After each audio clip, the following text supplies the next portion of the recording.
going to discuss regarding the important part in mental health nursing, that is history collection and mental status examination.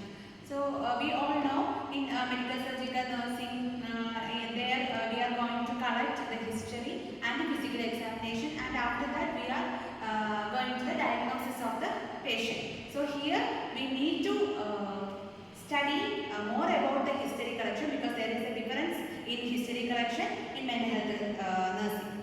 So the first of all, history collection. We need to collect the patient's chief complaints, patient present history of illness, past history of illness, family history of illness, personal history, and their educational, occupational history, and all. So we can move on to detail regarding history collection. So first is identification data, that means demographic data, that include name, age, sex, their address and their ward number, their the date of admission, and then after that we need to collect the presenting chief complaints. So when we collect the chief complaints, so what there is there are two things, that means client version and informant version. So client version means we need to ask to the patient that what are the reason for coming here, what is the reason for coming here. So that time patient will say in his own words, so that we need to write in client version. So the one thing is very different from other medical surgical nursing is we need to collect the details of informant version. Informant version means we need to collect the name of the informant and the relationship with the informant and the reliability and adequacy of information. That is informant details. So under chief complaints we need to collect the informant version also. So what is the reason for coming here? We need to collect it from the informant, or we need to collect it from the patient attendant regarding the chief complaints. After that, the history of present illness. The present psychiatric illness, what is the history? That we need to mention the duration and also the description of present illness. And after that, there is treatment history. So if the patient having illness, the 3 or 5 years back also, we need to collect what are the treatments, what were the treatment that patient taken. So that may include the drugs, that means pharmacological treatment and the non-pharmacological therapy. The ECT means electroconvulsive therapy, and the other therapies like the psychotherapy, family therapy, and also rehabilitation. The next is past history of psychiatric illness. So till now we discussed regarding demographic data, then presenting chief complaints. Under this we need to collect the client version and the informant version, and after that history of present illness, then treatment history, then we are moving on to past history of psychiatric illness. So then we need to collect the patient history of illness and patient's treatment from the first onset.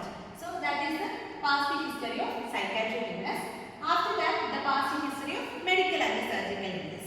So there may be the patient may have some medical illnesses or may have some history of surgical illnesses. So we need to collect that history and we need to write under this. And after that, the family history. We all know in mental health nursing, if the patient have any family history of any illnesses like schizophrenia or any mood disorder, there is a chance for getting that illness in the next generation. So family history is very important. So under family history, we need to draw the pedigree chart, and the patient should be in third generation, and the family tree also there, and the tabular form of the family members' health status. And after that, we need to collect the personal history of patient. So under personal history, we need to collect the perinatal history, because if the mother having any illnesses during her pregnancy, that may be some chance for development of some psychiatric illness in the child. Or if the mother had any some issues or complications during the intranatal period, that may be also a risk factor for developing some psychiatric illness. And after that, the postpartum period also, there is a very risk of developing some psychiatric illnesses in mother. So that may be some risk factors for the child to develop some psychiatric illness. So we can move on to detail. In antenatal period, if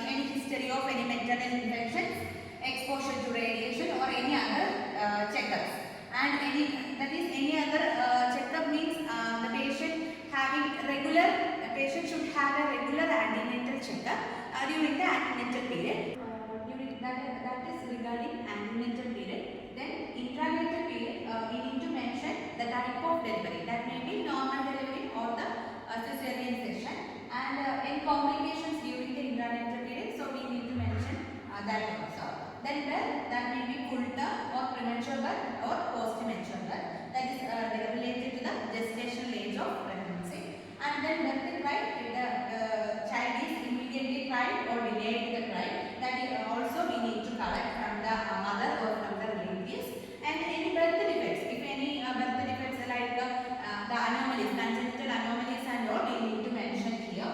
And the postnatal complication, we already told the cyanosis. If the child is having any cyanosis during the postnatal period, any convulsions, that means any seizures, the jaundice and neonatal infections. We all know there may be some, if the complications is having a long period, that will cause damage to the central nervous system. So our cognitive function will be impaired. So that may be the risk factor for developing psychiatric illnesses in the child. Then is childhood history. So we collect the perinatal history. Under that we need to collect the details regarding antenatal period, intranatal period and also postnatal period. Then next is childhood history. Who is the primary caregiver for the child, and what the type of feeding during the patient's childhood time. Then age at baby. Then developmental milestones. If there are any defect in developmental milestones, we need to mention here. And any behavior or emotional problems like thumb sucking, excessive temper tantrums, stuttering, head banging, nail biting, pica, enuresis, night terror, somnambulism. So these are some abnormalities in behavioral and emotional status. So we need to collect these details under the behavioral and emotional problems. Then illness during childhood, any CNS infection, any epilepsy, neurotic disorders, malnutrition. So under childhood history, we need to collect these things. Like we need to ensure the patient have a good developmental milestones, because they achieve all the milestones at the appropriate age, and we need to collect the if the patient is having any behavioral or emotional problems during the childhood. Then next is educational history. So under this, the main thing is the age at beginning of formal education and age at the ending of the education. If there is any reason for ending the education, we need to mention that also. Then academic performance, good or bad. What is the scholarly performance of the child, of the patient. Then extracurricular, if there is any extracurricular achievements that we need to mention. The relationship with the peers, teachers, and any school phobia or any truancy, that type of things we need to mention under educational history. And also already said the reason for termination of studies. Then next is play history. Play history, we need to collect the type of play. For each age group, there is some the specific play for the infants. There will be solitary play. If the toddler, there is a cooperative play. So there is the type of play for each age group. So we need to, if there is any abnormalities in the play history of the child, we need to mention here. Then emotional problems during adolescence. Then puberty. The puberty, we need to collect the age at the appearance of secondary sexual characteristics and anxiety related to the puberty. In puberty, there may be some physiological as well as psychological changes. So if the child is having any anxiety or any fear related to the changes, we need to collect from the age. Then age at, for the females, age at menarche, the reaction to the menarche, and the regularity of the cycles and the duration of flow. And if there is any abnormalities like dysmenorrhea and menorrhagia, that also we need to mention here. So that is regarding the puberty, the play history, then puberty, and before that educational history we discussed, and also the childhood history. Then we can move on to the obstetric history. So the females, there may be the obstetrical history. We need to collect the last menstrual period, then then number of the children, any abnormalities associated with the pregnancy, delivery and ovarian, then termination of the pregnancy, then menopause and any associated problems. So we all know during the menopause and also during the menarche there may be some emotional problems are there. So we need to collect regarding the details regarding that also.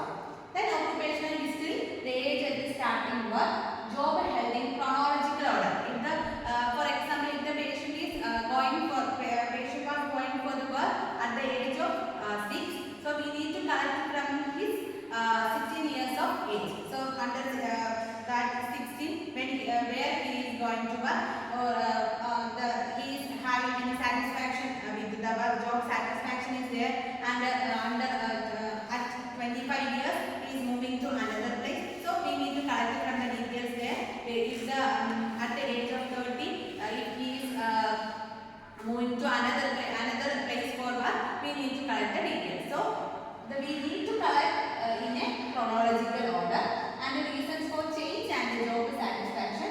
Then after that, after the occupational history, we need to collect the sexual and marital history. In that, the type of marriage, duration of marriage, the interpersonal and the sexual relationship with the partner, and also if there is any extramarital relationship, we need to mention here. So that is regarding the history. And at last, the history collection, there is one important thing is the pre-morbid personality. We all know the pre-morbid means before the occurrence of the disease. So there may be some personality characteristics of the patient before the occurrence of disease.